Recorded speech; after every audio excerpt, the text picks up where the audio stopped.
Okay, so in this year's Best Adapted Screenplay category, 4 out of the 5 nominees are based on true stories, and Before Midnight might as well be based on every relationship ever in the world.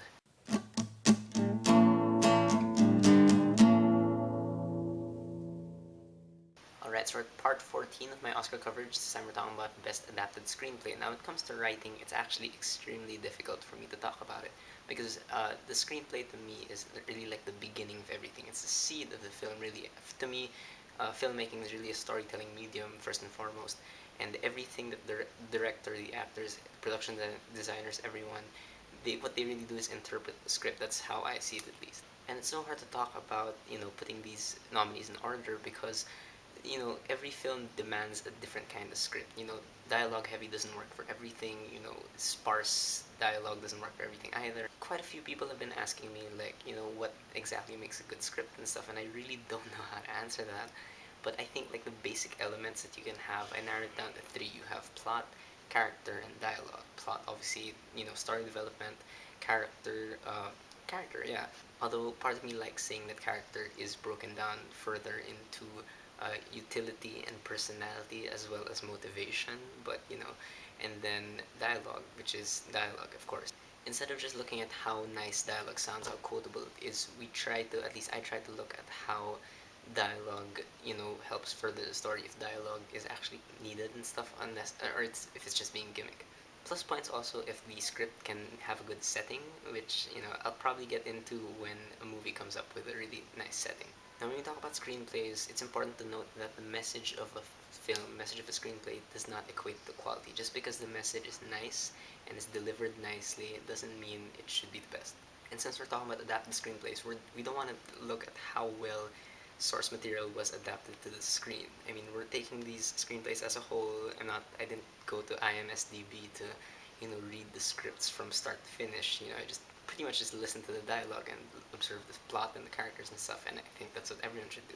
But let's get right into it. Nominees for Best Adapted Screenplay are Before Midnight, Richard Linklater, Julie Delpy, and Ethan Hawke.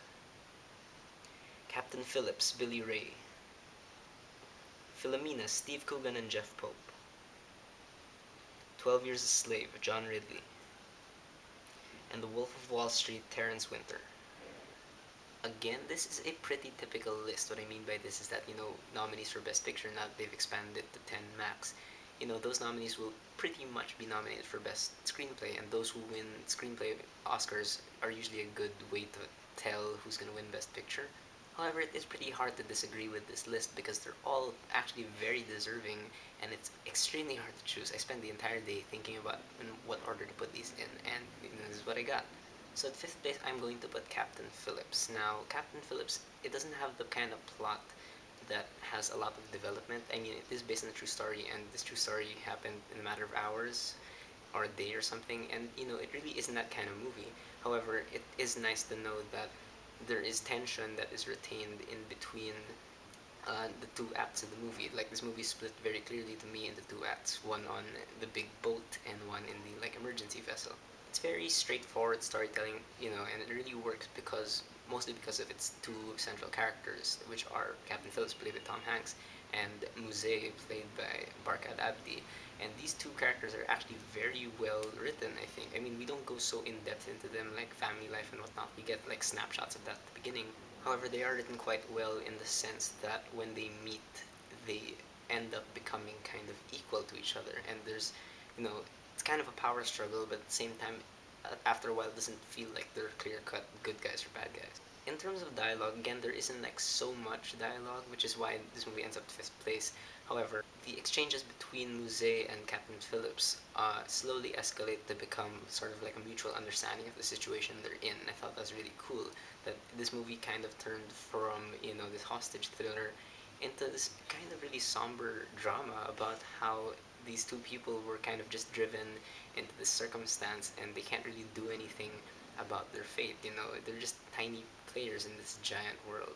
At fourth place, surprisingly to me, I'm going to put 12 Years a Slave. Now, again, to me, this movie really isn't so much about plot development as it is about the actual situation they find themselves in. Really, I attribute this more to the directing from Steve McQueen, really. Although in terms of development, this definitely has more than Captain Captain Phillips, and it really does kind of give you the sense that things are getting increasingly worse. And that's pretty interesting, I think, because we've seen slavery films before, and 12 Years a Slave, like its project really was to kind of show us how bad it was. So it kind of starts off being like, okay, this is what you've seen before, then escalates, and it's like, this is really what it was like before.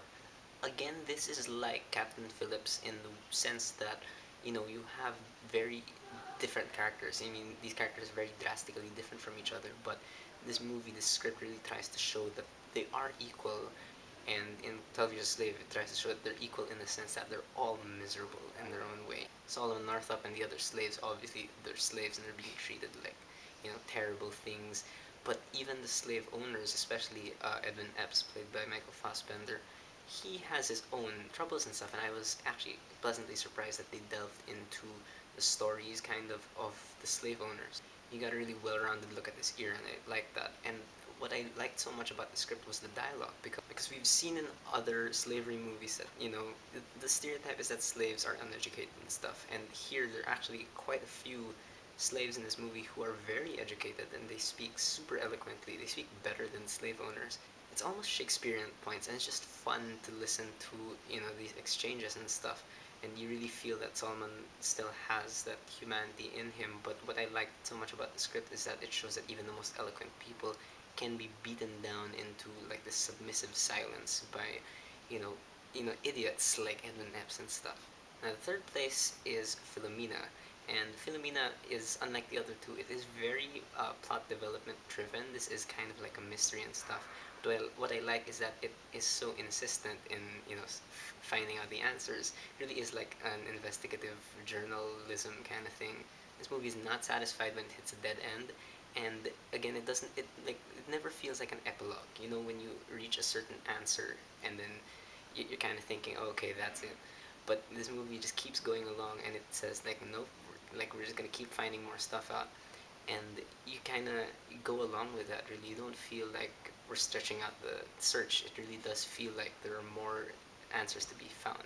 In terms of characters, again, the main two characters here, Philomena and Martin Sixsmith, played by Steve Coogan, they are great characters. Really, Philomena is she's like this old lady who like looks so positively at life, and that's such a cool thing. She's pretty much the polar opposite of Martin Sixsmith's character, who is like he just wants a cold hard facts, and he has like no remorse for anything, doesn't believe in God, stuff like that. And he's again, they're opposites, but at the same time they do again feel very equal. And I realize that that's becoming like a very common thing, and it is actually a good way to make a good script, is to make all your characters feel equal. What I like so much about the relationship between Philomena and Steve Coogan's character is that they do argue and stuff, they do disagree in a lot of things, but in the end, they still are pretty much friends, and that's such a great, refreshing relationship to see on screen. Again, the dialogue really, really works because of how they're the total opposites, and they view this situation with completely different lenses. Martin Sixsmith very mainly concerned with getting the story and again the cold hard facts, and if he feels a certain way about something, he will just say it, while Philomena is very, again, optimistic, and she really tries to look for the silver lining in everything. She tries to find forgiveness in her heart, no matter how hard that may be. Now, in second place, surprisingly to me, I'm actually going to put The Wolf of Wall Street. Now, I did have a couple of problems with this movie. For one, it is just way too long, it's just way too excessive.